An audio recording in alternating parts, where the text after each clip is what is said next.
Daisy. Eu vou colocar aqui, Daisy. Oi, mãe.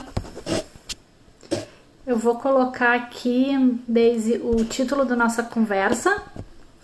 Racismo estrutural e impactos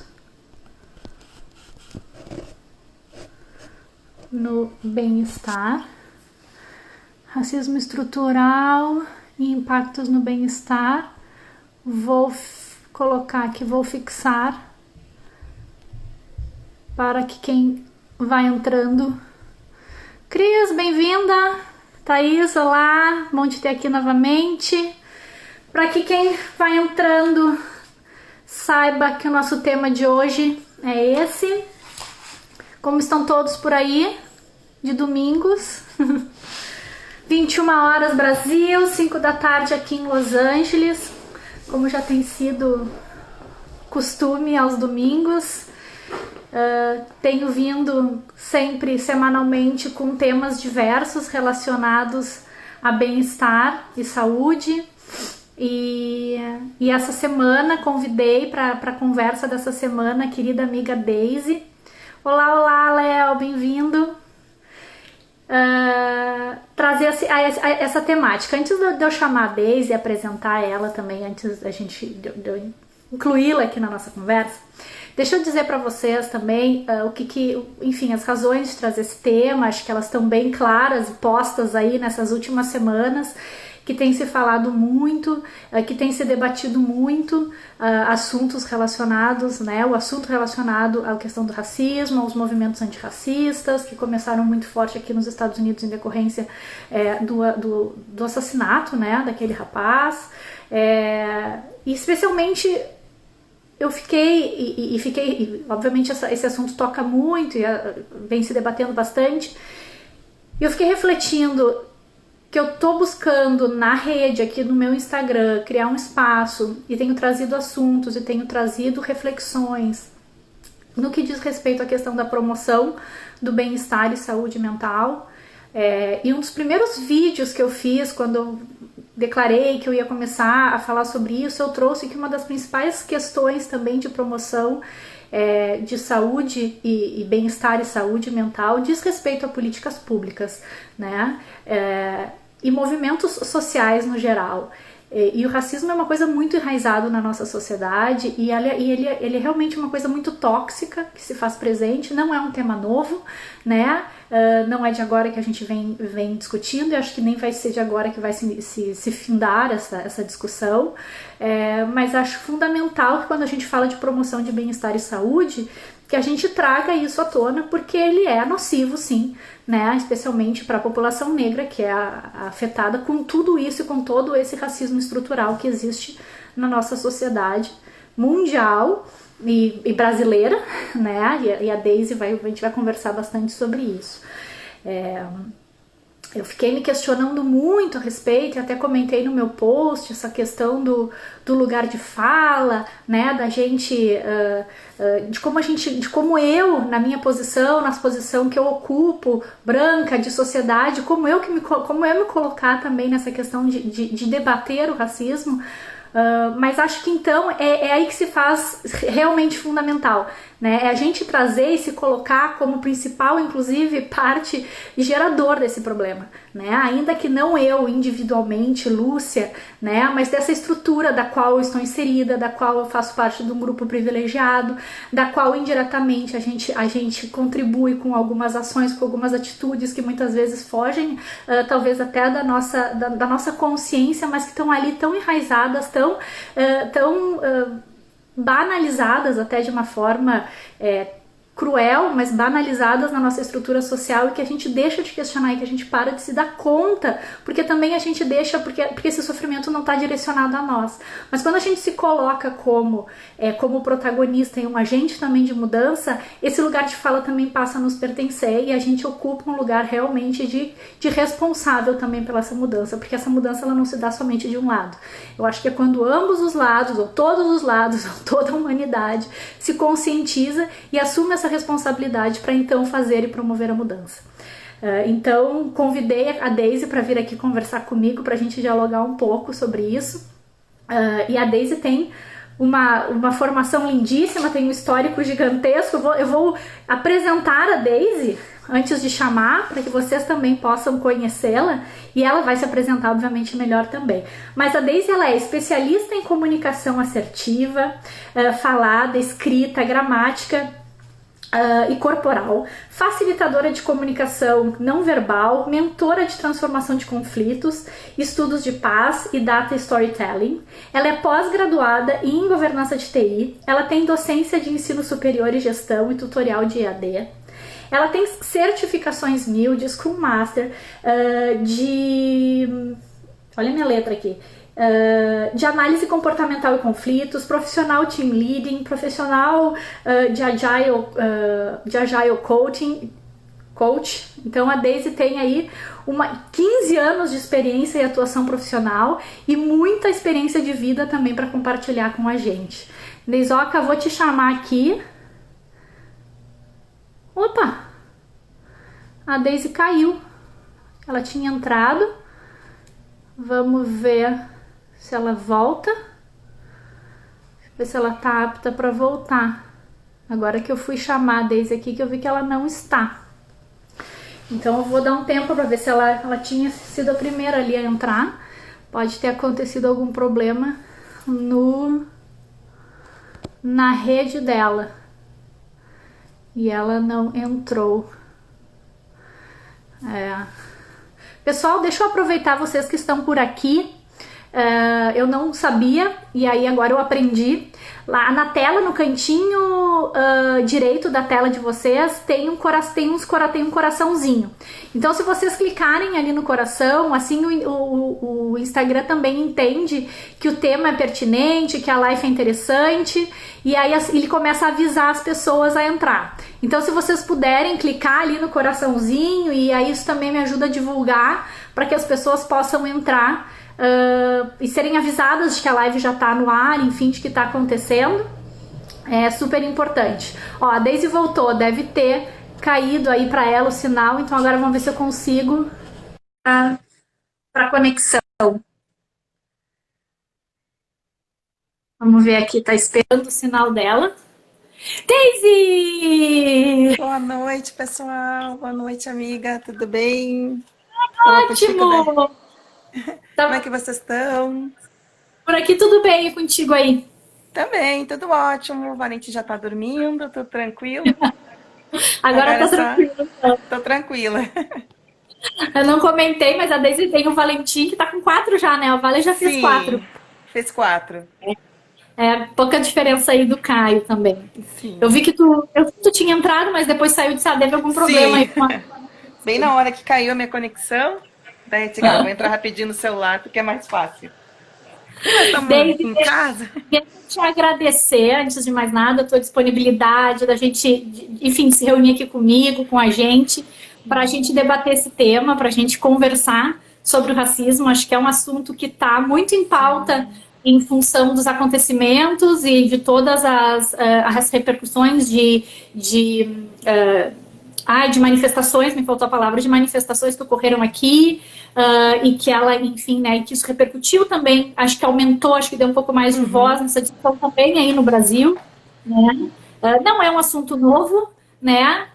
Mas acho que cada vez mais ele está ampliando, sabe, a forma de reflexão, a forma de discussão e a forma também de expandir não somente para o povo negro esse assunto, sabe, de trazer, incluir a sociedade, e eu acho que nós, e aí me incluo no lado branco, né, da população branca, que ocupa uma situação, uma posição de privilégio, né, e que talvez a gente sempre entendeu o racismo como uma coisa de respeito, né? Eu não me considero racista porque eu respeito as pessoas, eu não desrespeito ninguém pela cor da pele, Tá, mas isso não é ser antirracista, isso é ser uma pessoa educada, né?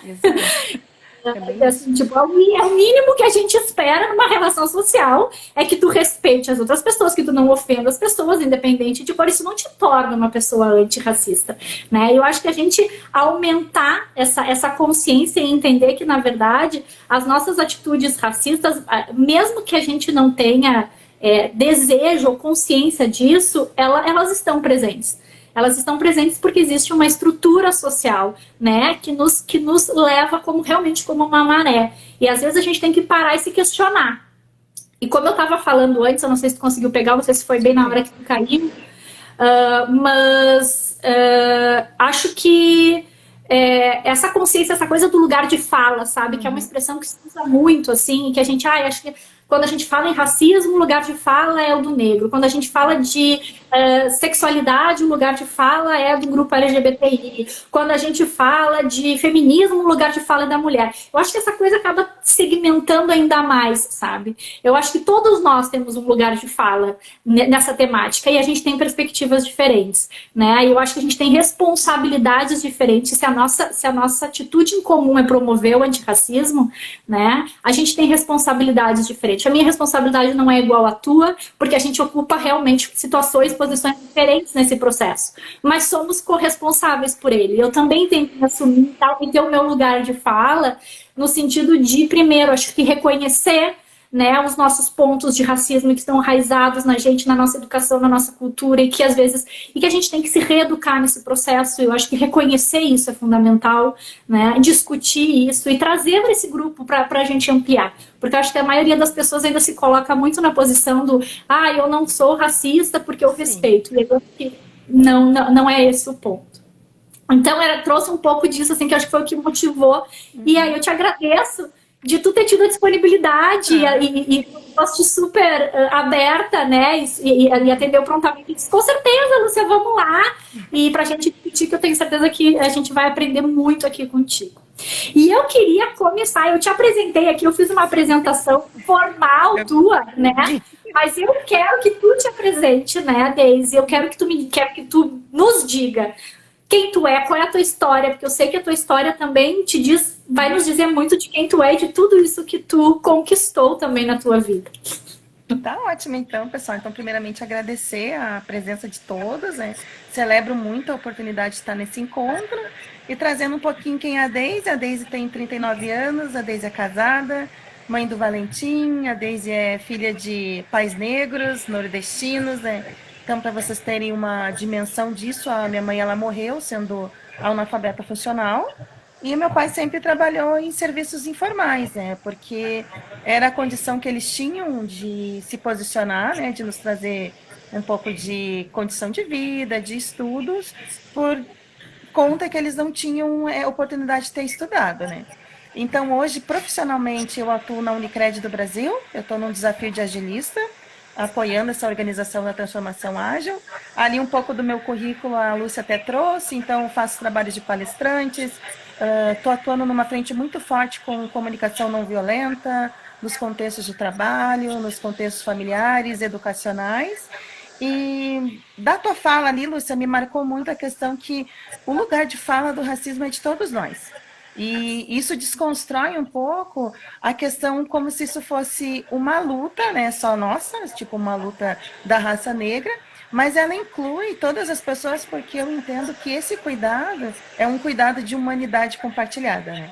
E aí a gente vai se voltar um pouquinho para a história, né? E me marcou muito na tua fala quando você diz, e eu vivo essa realidade porque eu tenho muitos amigos, ciclos de convivência, e não, eu tenho amigos negros, eu não sou racista, as piadinhas sem cunho ofensivo, porque se, de uma certa forma, naturalizou o racismo dentro da sociedade, dentro dos ciclos de convivência. E por que disso? Porque falta conhecimento da informação, né?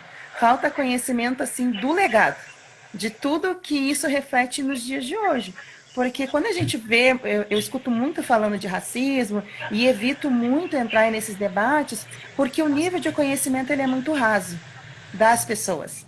Ele é muito raso, ele fica assim num nível que é da abolição para cá. E aí quando a gente vai falar, muitas pessoas trazem essa fala, tá, Deise, mas se todo mundo se esforçar, todo mundo tem condição, olha onde é que tu chegou, mas assim, para chegar até aqui, por exemplo, foi uma jornada muito longa. Foi uma jornada assim que ela exigiu muito, e quando eu digo que exigiu, a ciência dos dados me mostra que exigiu muito mais do que mulheres, do que meninas que tinham as mesmas condições que a minha, tinham as mesmas oportunidades que a minha, mas que tinham um diferencial que era o tom de pele. Porque no meu caso, eu não consigo. Tem muita gente que diz, mas o fulano é mulato, o ciclano é sarará. No meu caso, não tem como disfarçar, porque eu sou negra retinta. Né? O meu tom de pele ele é um tom de pele que ele não deixa dúvida. Ele é muito claro. Então, assim, o que eu busco hoje é justamente trazer isso para a educação. E um dos meus desafios de ter feito 2 pós na área da docência, na gestão e tutoria EAD, é porque eu queria estar lá. Eu queria que os alunos, eu queria que as meninas, eu queria que os meninos que vissem que é possível. Porque durante toda a minha infância que eu estudei, durante toda a minha graduação, eu não me enxerguei. E muitas vezes eu não me enxergo. Então, assim, o nível de representatividade, ele é muito baixo. E isso Mas quando tu perguntar, quando tu diz que tu não te enxerga, é porque tu não enxerga iguais nos teus... Exato, exatamente, porque eu não tenho representatividade da minha raça, eu não tenho representatividade da minha cor. Eu não tenho representatividade, muito menos, de ver outra mulher na minha posição duplando comigo, ou na mesma instituição. Então, muitas vezes eu sempre fui a exceção da exceção. Então, assim, até quando nós trabalhávamos juntas, né, Lúcia, num quadro daquele tamanho, daquela empresa, e quantas mulheres negras tinham.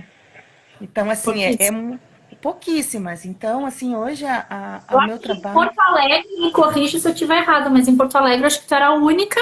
Tinham meninas em São Paulo. Perfeito, exatamente. Eu era a única. Imagina, numa empresa enorme, e assim foram em alguns outros desafios, e assim foi também no meu universo acadêmico. Só que você tem 2 alternativas, né? Ou você muitas vezes se condiciona, por medo até de silenciar a tua fala, justamente por você não conseguir ser acolhida naqueles ambientes, ou realmente você tem que ir para uma luta de resistência. Né? Então, eu acabei escolhendo realmente um posicionamento que ficasse de acordo com a minha verdade, justamente porque eu quero que, se para mim ainda é essa, digamos, essa luta, os olhares são diversos e não importa a condição, né? Não importa, por exemplo, graças a Deus, hoje eu vivo numa condição muito confortável com a minha família, consigo ter um nível de financeiro muito acessível para nós, e ainda assim o racismo vem. O viés dele vem. A sutileza dele vem. E quando a gente diz que ele não vem numa palavra agressiva. Ele vem quando muitas vezes os espaços são isolados, a fala ela é, digamos assim, um pouco restrita. E em vários contextos eu já consegui presenciar isso. Por exemplo, quando eu vou numa reunião de escola, e muitas vezes tinha várias mães conversando, quando eu trazia minha palavra, essa resposta vinha muito rápido e daqui a pouco alguém já vinha e puxava outra fala. Então, assim, é isso que a gente fala de racismo estrutural, sabe? Não é aquele racismo que estão te ofendendo ou que estão realmente te dando motivo, mas é justamente por não, digamos, fazer tu pertencer, né? É como se a presença ela fosse uma presença, tipo... a gente vai te dar realmente esse espaço, mas você tem que estar aqui, você tem que estar quieto. É mais ou menos, sabe? É uma coisa muito louca.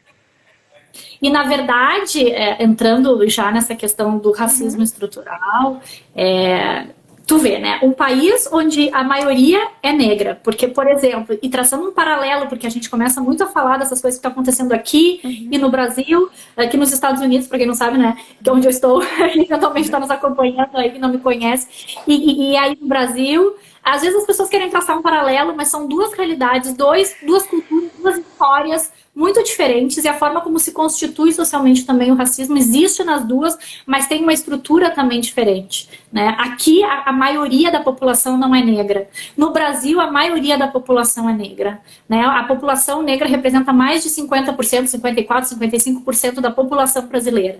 Né? No entanto, nós somos o 7º país em desigualdade mundial. né? E a grande maioria das pessoas que se encontram em situação desfavorável socialmente no Brasil são justamente as pessoas negras, né? É o povo negro. Então a nossa história de marginalização, né, Daisy, é muito, Uhum. é muito. Aí eu queria ouvir de ti, assim, né? Nesse contexto, o que a gente pode entender por esse tal desse racismo estrutural que tem se falado tanto e que, como tu bem disseste, vai muito além de eu tenho amizade com negros, eu tenho respeito às pessoas, né? O que representa para o povo negro, né, esse racismo estrutural? E te contextualizando, então, Lúcia, ali você trouxe um fato que é muito vivo também, né? Que é a questão da maioria, né, das pessoas do Brasil serem negras, né? E por que então dessa disparidade? E aí, olhando para a história, olhando 400 anos atrás, se a gente for pegar numa linha do tempo, em 1934 teve decretos que, por exemplo, começou no Rio de Janeiro e se espalhou para o Brasil, que os negros eram proibidos de frequentar escolas públicas. Esse é um marco. Depois veio um outro relato, que era o relato da lei do boi, ou seja, somente pessoas brancas e detentoras de terra poderiam cursar graduação. E entre vários, isso tudo antes da abolição da escravatura. Então, se a gente for pegar nessa linha do tempo, mesmo quando o negro tinha carta de alforria, ele era proibido de comprar terras, por exemplo. Então, quando a gente fala hoje no racismo estrutural, dessa desigualdade, é por conta desse legado, e é uma linha do tempo muito grande, é uma linha do tempo assim que, se for pegar lá em 1930 e poucos, os negros eram comparados a seres semimoventes, a animais. Então, assim, quando a gente fala desse racismo estrutural, que é essa desigualdade, é que você chegasse em empresas e ver a maioria dos negros na linha de limpeza, de higienização, que são profissões extremamente honradas, e eu me sinto nesse lugar de fala, porque minha mãe morreu sendo doméstica, então tenho o maior respeito, mas é por conta disso, não é por conta de algo que está acontecendo agora.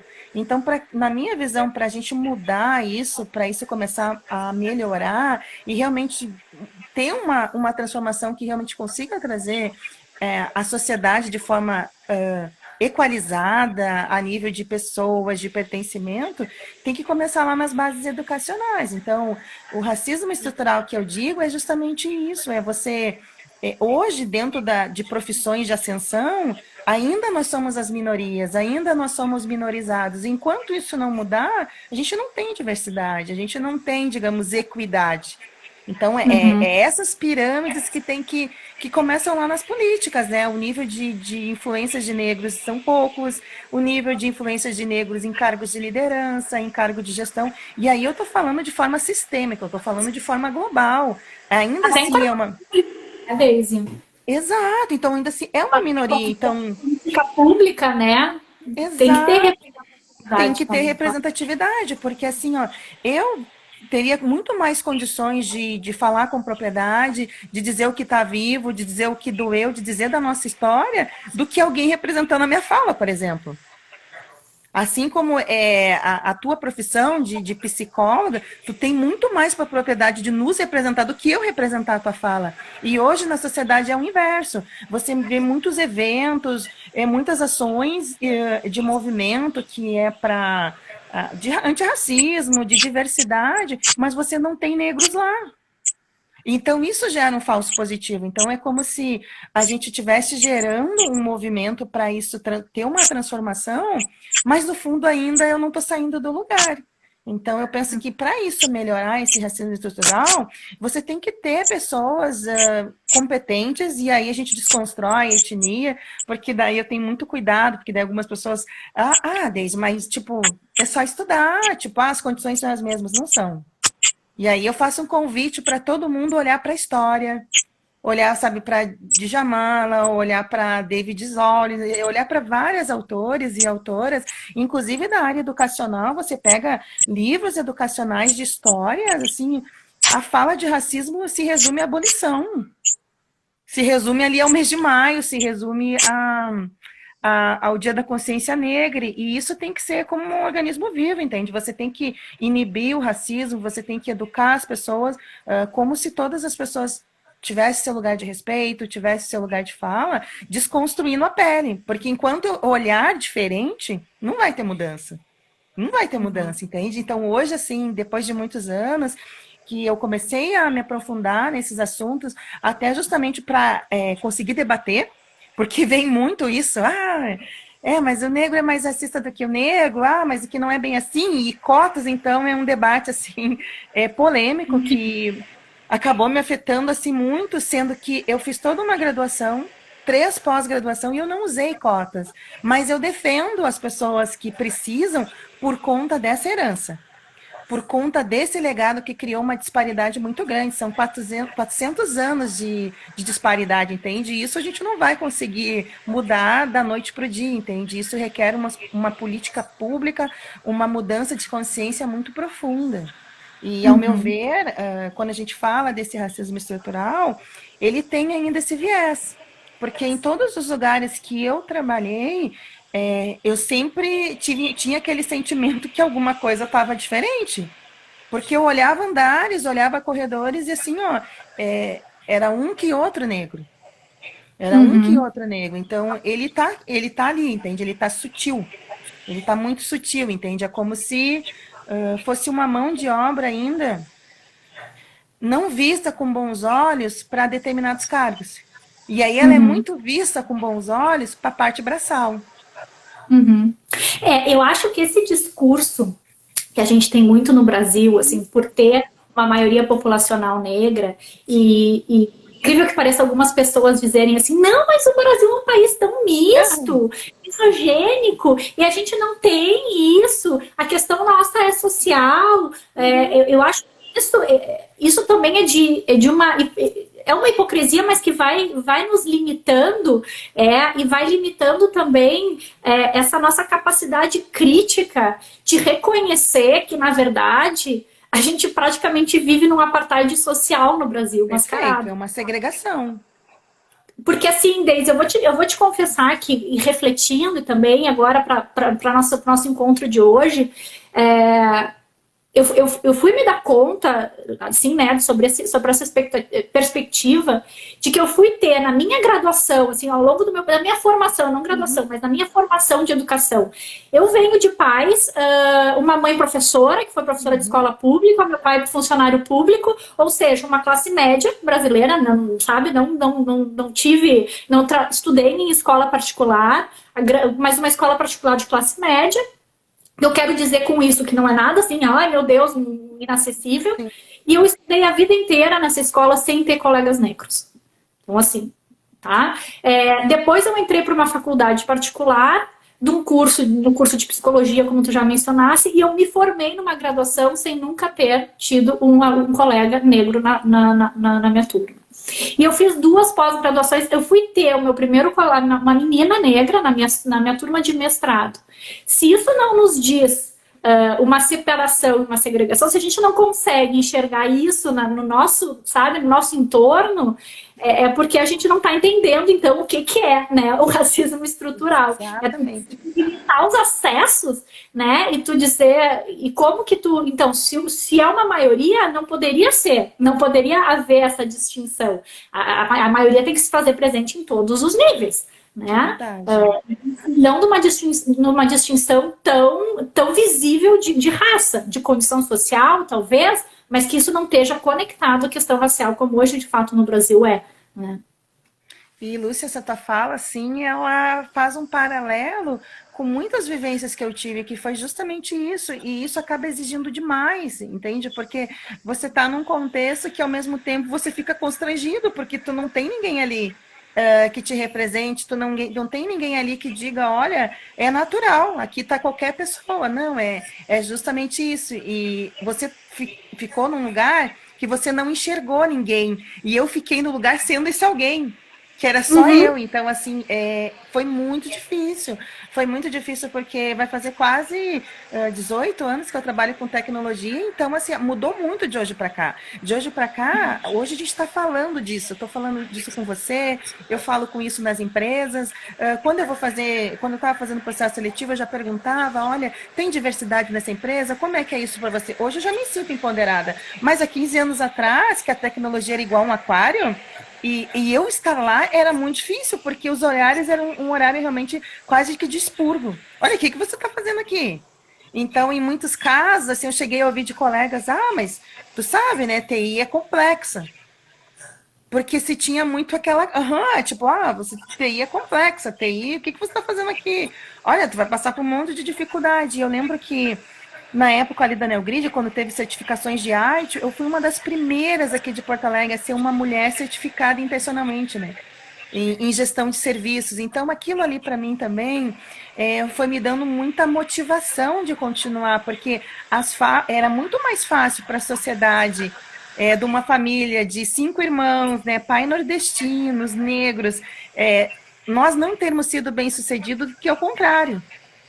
Porque a ciência dos dados mostra isso, né? A sociedade, ela mostra isso. Os índices carcerários mostram isso, né? Que a maioria da população é negra. Então, muitas vezes eu estar num lugar, por exemplo, na condição que tu estava, de hoje ser uma classe média, para algumas pessoas parece que é uma ofensa. Algumas pessoas se incomodam com isso, parecendo como se aquele lugar não me pertencesse. Então, eu não digo para vocês que é fácil, porque é difícil, ainda mais no meu caso, que tem um esposo branco, né? Então, o nosso filho, ele é mestiço. E mesmo hoje a gente lida com várias situações, seja por olhares, justamente por isso, seja pelo silêncio das pessoas, seja quando tu vê que tu sai na rua, sempre tem um olhar, sempre aparece um olhar diferente. Porque para a nossa sociedade, o que está faltando? É educação. Educação sobre o racismo, sabe? Trazer isso desde lá da infância como uma coisa normal, assim como eu converso com o Valentim, né? Ele tem 4 anos, então a gente sempre está conversando, olha, né? A mamãe é dessa cor, você é dessa cor, o papai é dessa cor, vai ter amiguinho que vai ser gordinho, vai ter amiguinho que vai ser magrinho, para ele respeitar isso e naturalizar na vida dele. Uhum. Muitas vezes a gente não tem isso, então você vai crescer com aquilo e muitas vezes, que nem você falou, você não vai ser racista, você não vai desrespeitar, mas aquilo ali para ti também vai ser natural. Você está num lugar onde você vê só... Tu tem que criar ações de inclusão, né, Deise? Exatamente. Então, você chegar num lugar ali onde você vê só negros limpando, servindo café, e não tem ninguém do teu lado para trazer um penso, para gerar uma criatividade, para gerar inovação, se você não se questiona, é isso que eu digo, a gente acaba sendo conivente passivamente. Porque eu começo a entender que aquilo ali não faz parte da minha luta, mas se a gente for pensar, faz. Porque, de uma certa forma, muitas consequências são geradas por causa disso. E uma delas é a violência, uma delas são as desigualdades, são os níveis de conflito. Então, assim, e falando de bem-estar, afeta todo mundo.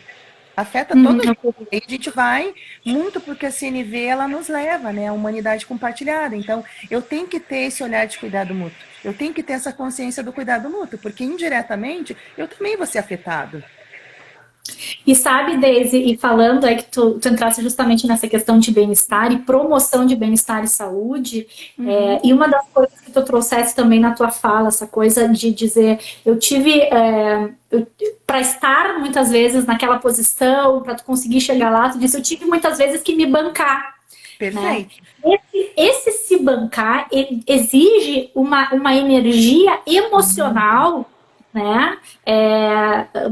Talvez até cruel com a pessoa, né? Porque e aí a gente acaba trazendo o quanto e também essa é uma tristeza no Brasil, porque nós somos tão mal, trabalhamos tão mal com os nossos dados, com as nossas informações no Brasil, né? Isso também ajuda a mascarar muito dos nossos problemas, porque a população negra é uma das que mais sofre de depressão no Brasil, de problemas emocionais, de depressão, de ansiedade. O próprio uso de substâncias, né, acaba muitas vezes sendo um recurso para lidar com essas questões de bem-estar e de saúde emocional que são enfrentadas. Por quê? Porque quais são as consequências disso? Uma baixa autoestima, uma sensação de incapacidade, de tu ter que remar para alcançar uma posição, e que tu estudou, e que aí talvez a outra pessoa até tenha menos estudo que tu, são de cor de pele, de nananana, as oportunidades aparecem de uma forma mais natural e fluida, né? E o quanto essa carga emocional,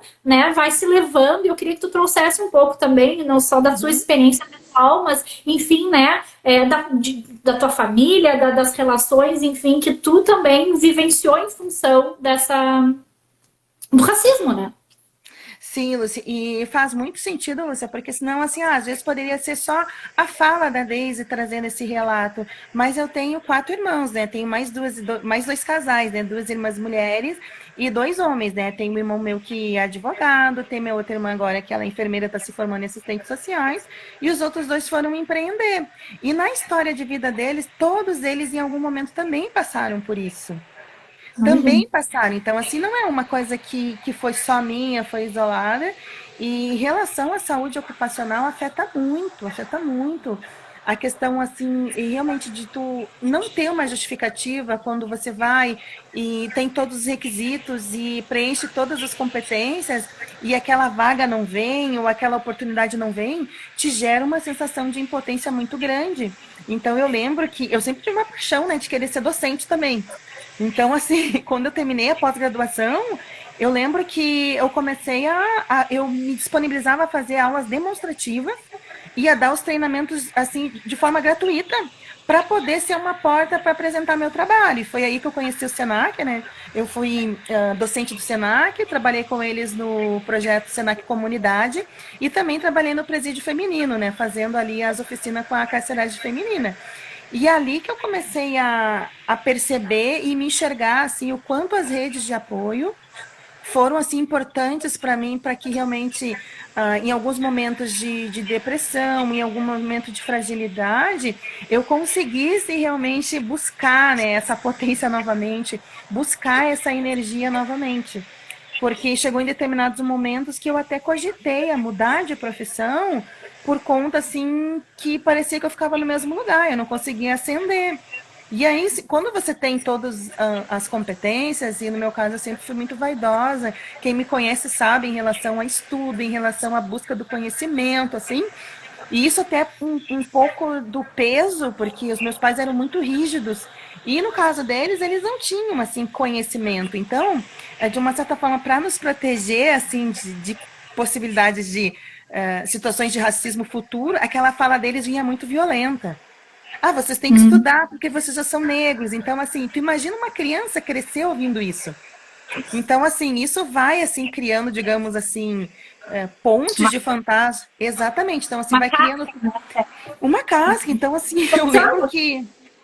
Nossa, eu lia desde pequena, então nós tínhamos que tirar sempre as melhores notas. E em determinados momentos... eu só queria ser uma aluna, e então, assim, sei lá, se tirasse um 9, já era um motivo de ter cobrança, é como se fosse obrigada a tirar 10, e muito disso eu trouxe para a minha vida profissional. Então, parecia que mesmo quando eu não era cobrada, aquelas falas, assim, me potencializavam para estar sempre tentando estar à frente. E aí, quando realmente tu descobre o teu propósito, quando realmente essas redes de apoio te fortalecem, e aí você fica no nível realmente de equilíbrio emocional, de autoconhecimento, você só quero ser eu, entende? Eu não preciso mais fazer uma escova, eu não preciso sempre estar de terno para que as pessoas possam me respeitar, e muitas vezes até ouvir isso, vai em cliente, cuidado, ajeita o cabelo, então assim, como se fosse um problema eu ter o cabelo do jeito que ele é. Então, assim, se fosse há 10 anos atrás, eu jamais estaria aqui fazendo uma live com vocês de turbante, porque, de uma certa forma, eu não conseguia ver beleza, porque para uma mulher negra, a sociedade traz muito o padrão da beleza europeia, e para uma menina não conseguir se enxergar, então, se pegar toda quando eu era criança, já começa pela Xuxa, né? As paquitas eram quem? Todas branquinhas, loirinhas. Exato. E quando surgiu a Bombom, como é que ela surgiu? Sexuada. Então, aí vem a mulher negra com aquela coisa, né? O viés, o carnaval, a cor do pecado, exatamente, sempre de cunho pejorativo sexuado. Então, assim, é muito complexo. Então, hoje, assim, o meu compromisso de vida, assim, o meu propósito é levar isso de forma diferente. Então, assim, eu fico muito honrada quando eu fiz o trabalho. Eu tenho várias alunas, Edinara, Bruna, Paula, meninas negras, assim, que hoje me seguem. Então, assim, eu fico feliz de saber que hoje eu sou o exemplo delas, sabe? Então, de saber quantos outros alunos meus que já passaram e ficam felizes de ter alguém lá. E ter alguém lá numa posição diferente, sabe? 2 semanas atrás eu fiz uma palestra para a IERG, 150 alunos na semana pedagógica, e o que mais assim eu recebi de elogio foi representatividade, lindo teu turbante, e muitos elogios. Por quê? Porque esses jovens estão carentes disso. Esses jovens precisam te enxergar, eles precisam ver essa diversidade que se tanto fala, que estão tanto aproveitando o momento para mostrar de uma forma prática e não ficar realmente só a mídia oxigenando e porque o momento está aquecido, porque teve a morte do Floyd, mas a gente tem que começar a naturalizar isso. Tem que começar a fazer com que isso seja uma verdade nas pessoas, né? E muitas vezes o que a gente vê é um falso positivo. Aquilo ali ainda não está gerando ainda um movimento de transformação, aquilo não está no campo ainda de fomentar essa mudança estratégica que tem que acontecer, desde as bases educacionais, desde a estrutura política, mas principalmente eu vejo que tem uma parcela muito grande, né, a parte da educação e a parte realmente de gestão de pessoas. E a parte da gestão de pessoas. Eu tive contatos com a Andresa Rocha, que acho que tu até conhece, amiga, que era da DBServe, hoje ela... E ela fez recentemente um post no LinkedIn dizendo que quando ela trabalhava com gestão de pessoas, vinha nos pedidos de contratação não enviar colaboradores negros. Você consegue imaginar que isso foi há 5 anos atrás? Sabe? É complexo isso, é dolorido isso. E aí quando você vê que você em algum momento tinha todas as competências, aquela vaga não veio, como é que tu não vai te enxergar dentro disso? Claro. Como é que tu vai tratar o teu bem-estar? Então, assim, ó, aí é a resposta para tantas doenças emocionais, né? Tantos desestímulos, né? Tantos suicídios, né? O quanto que isso afeta o bem-estar, né? Dessa população negra. E eu vejo muito também, assim, uma dificuldade maior para as mulheres. Para as mulheres, porque... As mulheres também, as mulheres negras, elas ficam sempre num índice menor de relacionamento. São as mulheres que mais estão sozinhas. Então, imagina você sem possibilidade de ascensão de trabalho, sem um trabalho, você sozinha. Como é que fica o teu emocional, né? Porque daí você não tem, assim, praticamente redes de apoio para te alicerçar, né? Então... Esse meu olhar hoje, assim, de levar a educação, principalmente eu atuo muito forte também nas frentes voluntárias, é justamente para tentar fazer a minha parcela, assim, é devolver para a sociedade uma experiência negativa que eu já passei, e que com muita rede de apoio, com muita contribuição de muitas pessoas, né? Hoje eu consegui estar num lugar que eu queria estar, mas olhar para trás, né? Olhar para a minha história e em nenhum momento, assim, digamos, banalizar ela hoje, sabe? Mas justamente trazer mais Daises para a posição que eu tô, trazer mais Daises para dentro da tecnologia ou para dentro do propósito que tu escolheu como vida. Olha que interessante, o Eduardo compartilhando aqui com a gente um comentário. Para quem não sabe, inclusive eu já conversei com o Eduardo aqui também, que a gente falou um pouco sobre a questão das empresas, né? E ele compartilhou aqui com a gente que o ano passado um cliente solicitou enviarem foto da pessoa, do candidato, né? Que inacreditável. Eu fico pensando nesse relato, um pouco do que a gente já falou. Por isso que as questões de políticas se fazem tão fundamentais, porque é imprescindível que esse tipo de coisa seja proibida. Se ainda não se as pessoas ainda cogitam, né, isso, então tem que ter bases legais, tem que ter bases políticas que coíbam o comportamento, até que nem que seja para futuras gerações, essas condutas já Exato. sejam naturalizadas e que tu realmente não cogite pedir a foto de um candidato porque tu não tá vendo a aparência dele, tu tá vendo, tu tá analisando os conhecimentos técnicos que ele precisa para aquela vaga, né? E esse processo de mudança, às vezes, ele tem que vir com base legal, com base pública, com base política, não contar só com a boa vontade ou bom senso das pessoas, porque infelizmente a gente vê que ainda há um caminho muito longo para isso, né? E Lúcia, até aproveitando aqui, muito honrada ali com o Pérez, e aí trazendo um relato também, e aqui, claro, a gente está numa relação de confiança, mas eu já também vivi, assim, uma experiência, por exemplo, chegou o Dia das Mães e eu não ganhei nada. Eu estava alocada num cliente e eu não ganhei nada. E aí eu fui questionar o RH e, você não, eles fizeram, né, na sede, um café, aquela coisa que se faz, e eu perguntei para mim, e silenciaram, simplesmente, não, olha, né, ninguém falou nada. Então, assim, aquilo ali me marcou muito, porque quando eu estava na DB Server, eu nunca vou esquecer, eu estava alocada em cliente, e aí eu tinha dito, olha, eu não vou poder fazer um vídeo, porque eu estava preocupada, nós estava em projeto, e o RH, olha, montar um estúdio no horário do meio-dia para mim ir lá fazer a foto com o Valentim, para mim ir lá dar o depoimento. Então, isso para mim que é pertencimento, entende? Isso para mim que é exclusão. Então, aquilo ali para mim me marcou tanto assim, porque tipo, tá, mas... E aí eu perguntei, tá, mas e as outras mães? Não, era aqui, era naquele dia. Então, assim, são essas E daí coisas vem sutis. desculpa para as imagens esfarrapadas. Sabe? E aí, se você vai e busca uma justificativa, parece que assim, tipo, como quem. Parece que me olha assim, tipo, tá, tu não tá te enxergando no teu lugar? Parece assim que, mas tu já não tá trabalhando aqui? Então, muitas vezes o sentimento que eu ficava era esse, sabe? Parecia parecia que eu tava me fazendo um favor, entende? Parecia que eu tava trabalhando numa cota. Era esse o sentimento, né? Então, quando eu comecei realmente a trabalhar com o meu Ikigai, com o meu propósito, pronto, assim. Então, eu comecei já a poder olhar, olha, onde é que são as empresas que eu quero estar? Quais são as empresas que eu quero trabalhar? E então, assim, a minha linha de procura mudou. Então, assim, eu me sinto muito honrada de poder ter chego nessa posição de agora dizer, não, agora é eu que escolho onde é que eu vou estar. Agora é eu que escolho onde é que eu vou pertencer, porque, assim, toda essa trajetória Tem me que deixou... representar porque eu não vou representar. Exatamente. Então, tipo assim, eu não me encaixo nesse biotipo que a sociedade criou, que muitas vezes é isso. E eu lembro também, assim, que relatos de, na época, consultora, né? Então, você olhava quem eram as consultoras, quem eram os perfis e quem eram as promotoras de mercado quando eu era adolescente, e eu nunca me enxergava naquilo ali. Eu nunca ia poder estar naquilo ali, porque a minha condição de pele já me desclassificava antes de eu pensar em mandar um currículo, por exemplo, né? Porque se tinha um biotipo que aquelas promotoras de mercado que ficavam lá dando aquelas amostras, eram meninas, todas loiras, todas morenas claras, né? Toda com biotipo slim. Então, muitas vezes, esses biotipos, eles são reproduzidos no ambiente corporativo. Só que daí é nesse viés do racismo estrutural. Ninguém vai te dizer que quando você está lá, mas muitas vezes a oportunidade ela nem vai vir. Ela nem vai vir, entende? Você nem vai estar num processo de condição.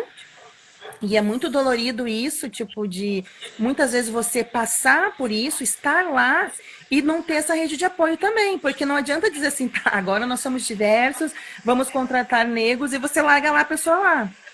Entende? Você não naturaliza ela dentro desse ambiente. Você não cria, sabe, essa questão de pertencimento. Então, assim, você não consegue enxergar isso na cultura. E não são todas as empresas que estão preparadas para isso. Então, eu me sinto muito honrada de estar numa empresa que hoje olha para isso. Eu pude tranquilamente no meu processo falar disso justamente porque eu queria pertencer realmente, então assim, eu estou num momento muito bom, assim também como o DB Serve, que me acolheu muito bem, assim, então assim, que é uma empresa que você vê isso na cultura. Tá? São empresas em que tu já vê isso na cultura. Agora tem outras empresas que não estão na cultura delas, entende? Então, muitas vezes, para esse colaborador, o que vai acontecer? Ele não vai ascender. Muitas vezes ele vai ficar estagnado porque ele não vai ter aquela rede de apoio, ou fica aquela coisa, te explico uma vez, mas eu já te expliquei isso aí, mas olha em tal lugar. Então você também tem que, além de você criar essa condição, você tem que fazer ele pertencer, você tem que integrar ele, porque para ele, por si só, é mais difícil essa jornada, né? Porque você está num ambiente que muitas vezes você está isolado, você não se vê ali. Então, claro, algumas pessoas vão te acolher, mas não vão ser todas. E não tem nada de errado nisso, mas eu penso que faz muito sentido tu ter essa rede de apoio, tu ter esse acolhimento. Achei muito legal isso que tu falasse, assim, do quanto a questão da rede foi fundamental. Claro. Né? Como encontrarem espaços, né, onde tu pudesse, acho que reforçar essa autoconfiança, né, essa questão de acreditar em ti, e qualquer um, né, acho que é fundamental para todo mundo, mas tem muito a ver com essa questão de, bom, se a gente vive num ambiente que infelizmente ainda é hostil com o povo negro, então essas redes de acolhimento, de amparo, onde as pessoas conseguem construir até a sua identidade, sabe? Porque até isso fica misturado, né, Deise?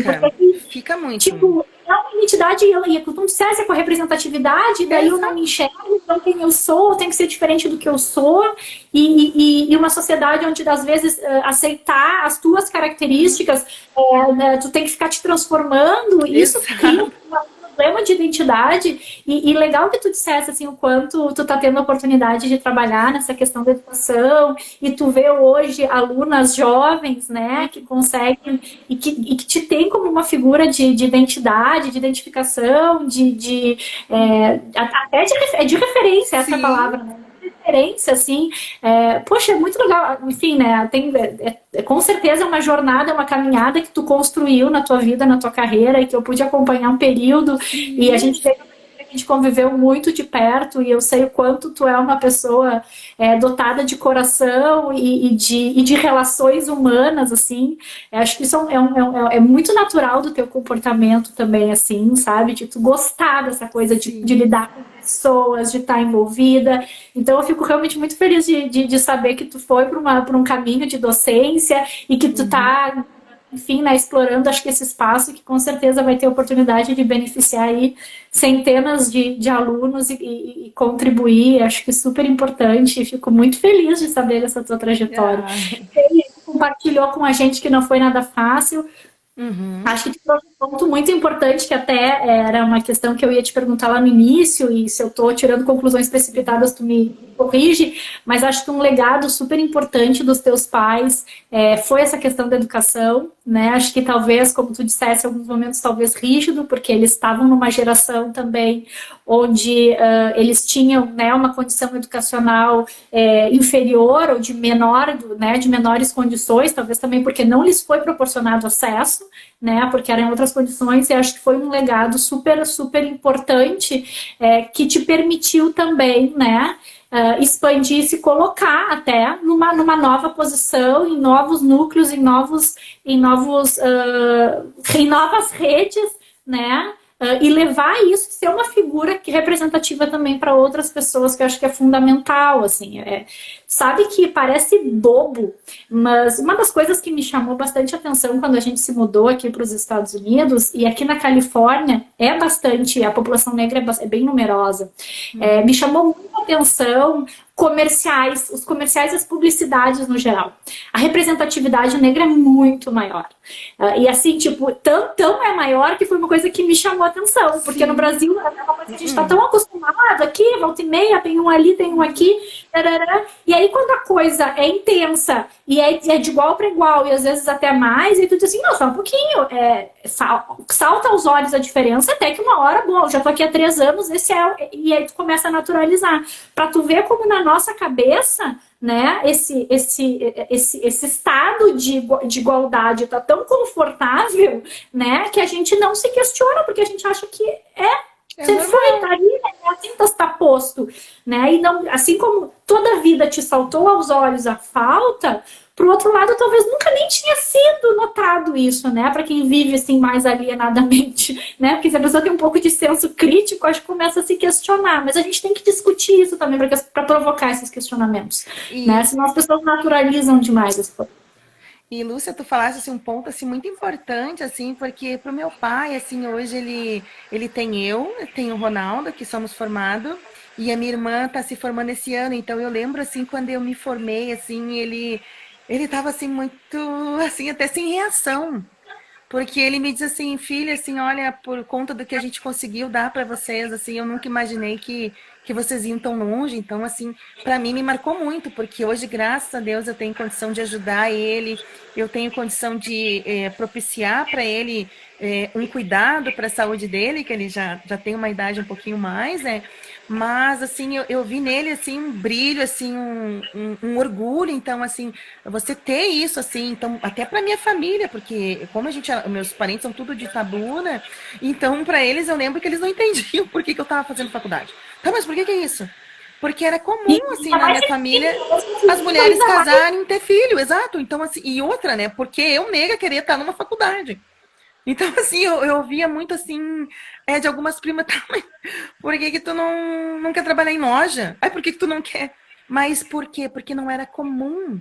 Não se falava nisso, entende, na minha família. Então, nós, assim, fomos os primeiros a realmente a estar numa faculdade, né? E sou muito honrada porque foi meu irmão mais velho, sabe, que me deu essa possibilidade de sonhar, sabe? Me deu essa possibilidade de plantar essa sementinha na minha cabeça. E ele tem 45 anos, eu vou fazer 40. Então, aquilo ali, ele meio que foi puxando um ao outro, porque dava muito medo. Então, eu com 17 anos, eu já estava fazendo curso técnico de informática. E ali no curso eu comecei a ver as primeiras barreiras, em 1997. Então eu lembro assim que eu ia para o laboratório de hardware, que naquele tempo tinha, né, limpar lá os pentes de memória, e muitas vezes os colegas, tipo, cada um pegava ali uma máquina e daí tinha que fazer um trabalho ali de dupla, ninguém queria duplar comigo. Então eu fazia os trabalhos praticamente todos sozinhos, todos os trabalhos que envolviam hardware, todos os trabalhos que envolviam laboratórios de rede, petcode, ligar os pontos lá, eu fiz todos eles sozinhos. E aí até chegou um ponto que eu estava muito afim de desistir, aí eu conheci o Victor, que hoje a gente faz parte de uma cooperativa educacional, que eu tenho sociedade com ele me deu muita força, mas assim, era difícil, entende? Porque então, tu tá começando essa jornada, sabe? Tu ser adolescente, então ali já tava assim, o primeiro racismo estrutural instalado, né, no ambiente educacional.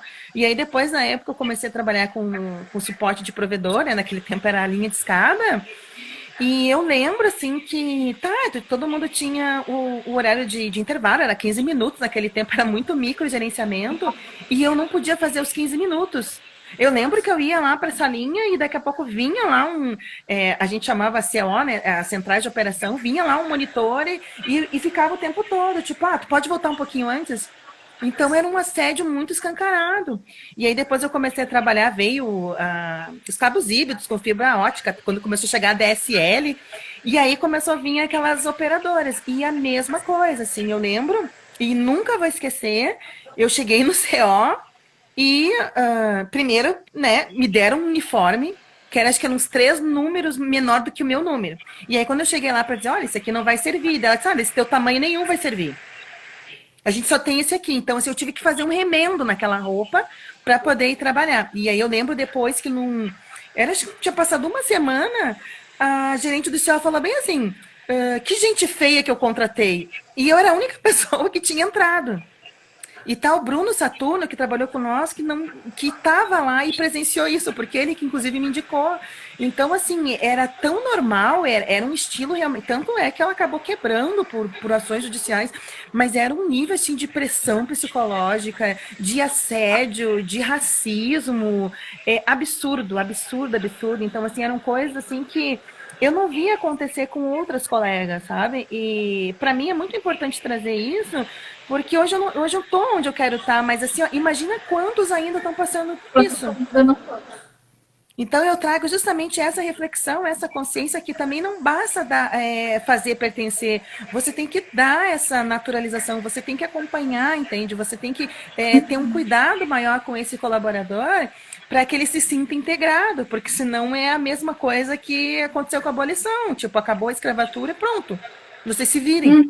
E aí eu já escutei muitas falas, mas o negro depois que foi abolido continuou sendo escravo, mas e para onde? você não tinha direito a ir para a escola, você não tinha terra e você tinha uma necessidade de sobreviver. Entende? Então é por isso. Que opções que foram dadas, né? Exato. Então, assim, você tem que olhar para a história com muito cuidado, com muito carinho, assim, e se dedicar um tempo para olhar para esse legado. Então, assim, é muito difícil, assim, eu trazer a minha fala nesses casos justamente por isso. Porque muitas vezes ela é silenciada ou ela não é embasada em fatos, em dados, né? E hoje a ciência dos dados está aí para nos provar isso. É muito claro, você entra no Google ali, as estatísticas estão ali, os dados estão ali. Mas se você olhar para o passado da história, ela vai confirmar isso, ela vai trazer isso. E eu digo até o meu pai, assim, ele mesmo, quando ele falava, olha, eu tentava emprego de carteira assinada e não tinha, então ele tinha que fazer o quê? Tinha que trabalhar de pedreiro, tinha que trabalhar nas guaritas, tinha que trabalhar de comunicação, porque ele também tinha uma família para sustentar, né? Ele também tinha as necessidades de nos atender. Comida na mesa, né? Exato, e eu com 13, 14 anos, eu fazia faxina com a minha mãe, e eu lembro assim que nós só podíamos comer depois que nós limpássemos toda a mesa, depois que nós lavássemos, tinha que deixar tudo limpo e na área de serviço. E aí ela me dizia assim, viu, porque eu quero que vocês estudem, então aquilo ali me marcou tanto, tanto, assim que, olha, depois que ela me levou e eu passei pelaquela cena... Desculpa, eu vou ter que te interromper porque o Instagram vai nos cortar. Eu vou fazer o seguinte, porque eu não quero assim que a gente encerre essa conversa de imediato. Sim. Vai cair aqui o Instagram e eu vou voltar ao vivo, porque ele vai desligar, pra gente encerrar nossa conversa. Combinado? Tá bom, combinado.